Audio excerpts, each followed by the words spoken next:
Okay, we are welcome to our class. My name is Mr. Kingsley, and I'm going to be taking plants biochemistry. Uh, Plant biochemistry has to do with the biochemical activities of plants and looking at the chemical nature of metabolism that occurs within plants. One of the metabolic activity that occur within plant is photosynthesis. We know that photosynthesis is a process by which photosynthetic organisms are able to harness energy from the sun and convert it to useful form of chemical energy, basically to sustain not only their existence, but also the existence of all non-photostatic organisms. The next equation involving the chemistry of photosynthesis is usually summarized as thus: six molecules of carbon, so 6 molecules of water will react in the presence of sunlight to produce carbohydrates plus oxygen. Now, this process is also referred to as the carbon cycle and is responsible for the continuous existence of life. The specialized organisms where photostatic chemicals occur is called the chloroplast. Now, the chemical event that occurs in photosynthesis is in two distinct phases, namely what we refer to as the light phase, or light reaction phase, and second, the dark reaction phase. Now, note that light reaction is dependent on an input of the radiance energy from the suns, and it usually involves four steps. Now, what are these steps?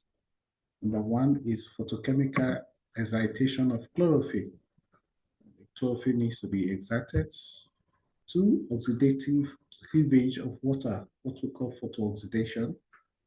And three, formation of NADPH, that's photoreduction. And four, formation of ATP, photophosphorylation. So these are four of the stages that usually occur during the light stage. Now, the dark reactions will involve the enzymatic assimilation as well as the conversion of CO2 to CHO. And we should note that the NADPH and the ATP formed in the light reaction are sources of reducing power and energy, respectively. So, since we have established that, let's now look at critically at the light reaction stage of the photosynthesis. Now, not all wavelengths of light are absorbed during photosynthesis. Green, which is the color of most plants, is actually the color that is reflected. The light that is absorbed will split water into hydrogen and oxygen. So as soon as the light energy is absorbed, the light will split water, a process we call photolysis, split water into hydrogen and oxygen. So we have water is plus light oxygen, light energy will give us oxygen plus hydrogen plus 2 electrons. Now, the exacted electron from system 1 of the chloroplast will be used as an electron transport chain, which will reduce oxidized P470, P4 photochrome, will reduce the photochrome. So this set up a proton gradient which can generate ATP. So the end result of this looping electron flow is called the cyclic phosphorylation, or the generation of ATP and B7, that's photochrome 700. Now, the exacted electron for photosystem 1 could flow down a different electron transport chain to produce what we call an NADPH, which stands for nicotinamide diphosphates, reduced form of it, which is used to synthesize carbohydrates, which is a non-cyclic pathway in which the P700, the photochrome, is reduced by an excited electron from photosystem 2. Now, an excited electron, so what we are saying is that the photosystem 1 will be excited and it will generate an ATP, which will allow a flow of electron which will go to photosystem 2. So creating a kind of proton gradient between the stroma and the thylakoid, which will also generate ATP. The net result of this reaction is called a non-cyclic photophosphorylation. Water will contribute the electron that is needed to regenerate the reduced photochrome. So reduction of each molecule of NADPH, NADP to NADPH, we use 2 electrons and require 4 protons. So the 2 molecules of ATPs are usually formed in this process of the light reaction stage. So the primary photochemical event that happens is the absorption of photons of light. The absorption of photons of light by the chlorophyll molecule, which results in their excitation. The chlorophyll molecule becomes excited to such a higher energy level. Thereafter, electrons from the excited chlorophyll molecules are transferred to a specialized acceptor molecules, and which is ultimately transferred to NADPA, which is accompanied by ATP formation. So water will serve as the electron donor or the reducing agent in order to return the electron deficiency oxidized chlorophyll molecule must return back to the ground state in a process that accompanied by the release of oxygen molecule. So the net reaction of these chemical that occur is given as thus. So in the night, note that light-dependent phase of photosynthesis include 2 separate photosystems, both of which must be activated for maximum efficiency. Photosystem 1 must be activated directly by photosystem 2 must be activated indirectly by photosystem 1. Now, these photosystems are photosystem 1 or PS1 or photochrome, which contain large chlorophyll A, and photosystem 2 or PS2 or photochrome 680, which contain both chlorophyll A and chlorophyll B. Now, let's look at electron transport chain in photosynthesis. The electron will flow in a dual photosystem model of the light reaction, could be by 1, non-cyclic phosphorylation, and 2, cyclic phosphorylation.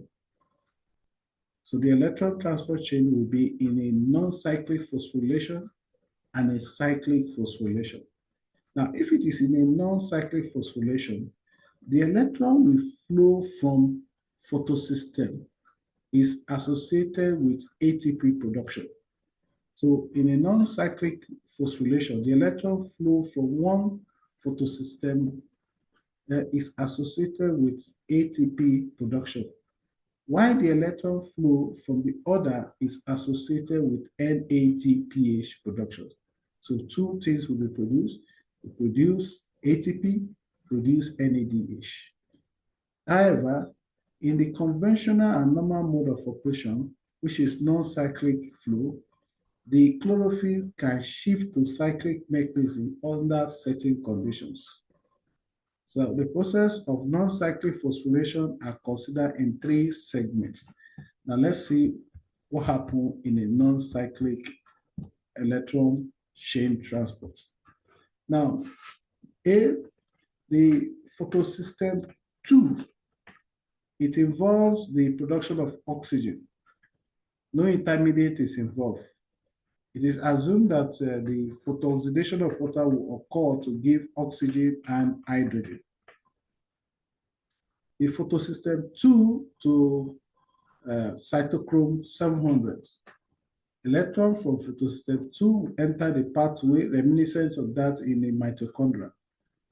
At least 1 molecule of plastoquinone and oxidized phytochrome 700.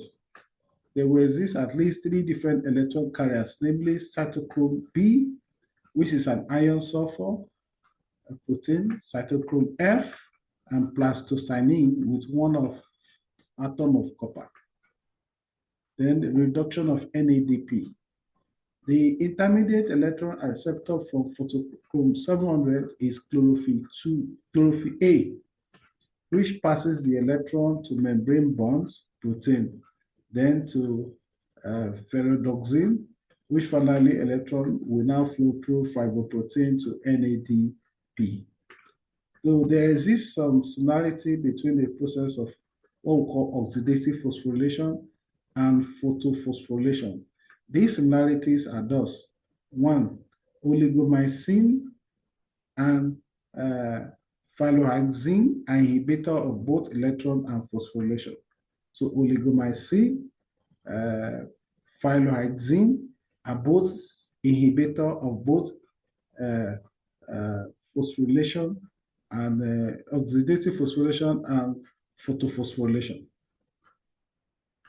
Two, antimycins A will block the oxidation of B-type cytochromes.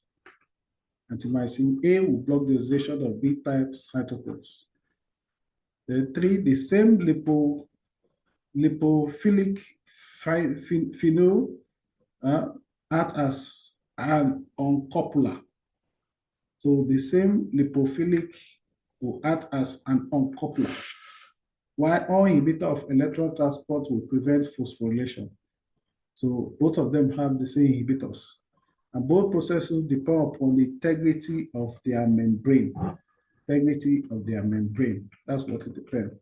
So the flow of electron in the photosystem model of light reaction is what we are looking at.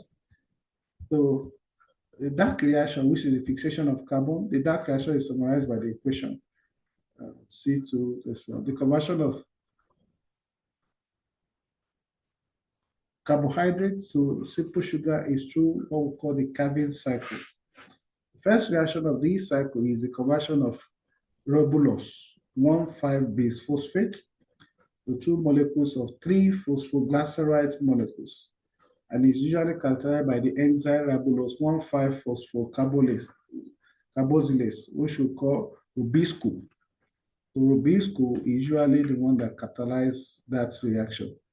The synthesis of exose sugar from 3-phosphoglyceride is achieved by the concentrated action of enzymes of glycolysis and those of pectose phosphate pathway. The next reaction is that it's regulated by the action of rubiscose, whose activity is inhibited by fructose 1,6-base phosphate and is also activated by fructose 6-phosphate.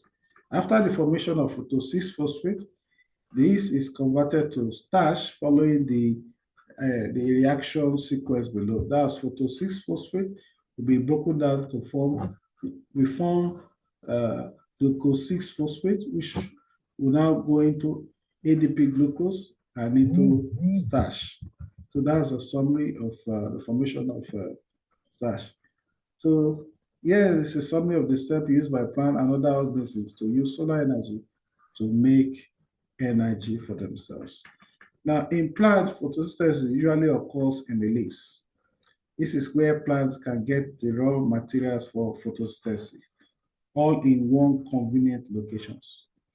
Carbon dioxide and oxygens enter and exist the leaves through the pores called the stomata. Water is delivered to the leaves from the root through a vascular system. The chlorophyll in the chloroplast inside leaf cells will absorb sunlight. So the process of photosynthesis is divided into two main parts: light-dependent reactions and light-independent or dark reactions. The light-dependent reactions will happen when solar energy is captured to make a molecule called ATP, adenosine triphosphate. The dark reaction happens where ATP is used to make glucose in the Calvin cycle. So chlorophyll and carotenoid form what are called antenna complexes. Antenna complexes transfer light energy to one of two types of photochemical reaction centers, what we call the photochromes, which is part of photosystem 1, or photochrome 680, which is part of photosystem 2. The photochemical reaction centers are located on the thylakoid membrane of the chloroplast. The excited electrons are usually transferred to electron acceptors, which leave the reaction center in an oxidized state. The light-independent reactions produce carbohydrate by using ATP and NADPH that was formed from the light-dependent reactions. Now we'll talk about photosynthesis. Let's look at flavonoids and alkaloids. Flavonoids and their derivatives are examples of natural pigments, which are examples of natural pigments which are responsible for the color of number of foods and food products and materials. They have basic structures such as anthocyanins, flavonones, flavonones. And the exact decolorization of the electron of central heterocycle that is responsible for the different color of anthocyanins, which can be red or violet. In food biochemistry, about 6 forms of anthocyanin are important, and these has oxidized groups on their 3,5,7 carbon, while the hydroxy or methoxy on the 3rd prime, 4 prime, and 5 prime carbon of the ring will confer the difference. The anthocyanin are often linked to one or several sugars, and this often confirm pigment changes as well as different function on them. So certain flavonoids such as leucocyanides are colorless. However, during the oxidation process, these colorless compounds will undergo transformation into anthocyanins, which are red or pink. This exemplifies what happens in certain varieties of apples, pears, or beans. More so, the bitter taste of some grapefruit, lemon, orange are due to the presence of flavonoids such as naringin and asparagine. Now, important nature of flavonoid in food technology. Flavonoid glycoside will represent about 30% of the dry extracts in tea, which contribute to the astringent quality. In non-bitter compounds, narogenin may be obtained from narogene, which is bitter, by treating it with alpha-L raminosidase, beta-glucosidase in a process known as debitalization of narogene. We also have alpha-R laminosidase, which is also known to mate with asparagine to yield dihydrocanone asparagine glucosidase, which is a sweet-tasting substance that are used for sweetener. It should also be noted that it's important to control the flavonoids temperature and conditions which suspecting oxidation during storage so as to minimize or prevent reactions which may give rise to colorless compound, because this is unusable for the fruit and vegetable industry. Now, biological and pharmaceutical properties of flavonoids. One of the functions of flavonoid in plants is to protect them against disease caused by microorganisms, and also to act as feeding deterrent to insect and other herbivore animals by providing toxic substance, thereby inhibiting the growth of microorganisms or give unpleasant sensation to the taste bud of animal. Some isovatin who form the alveolar roots have been reported to possess antimicrobial and cytotoxic properties. So we've seen the different form of drugs that are produced from plants and how it helps to protect the plant. Of course, beyond that, we also have plant hormones. These plant hormones could be indole 3 acetic acids, which is an auxin, gibberellin acid, zeatin, cytokinin, acetic acid, caffeine acid, the phenolic, and ethylene, which are hormones that are useful for the plant. So today we'll look at the introduction to plants biochemistry. We've looked at photosynthesis, look at the photosynthesis system 1 and 2, chloroplast, chlorophyll, how it gives about NADPH, how it also forms the phytochrome. Then we also look at flavonoids, plant hormones. So this is where we're going to stop our class today. Hopefully, we'll start next week. Appreciate that.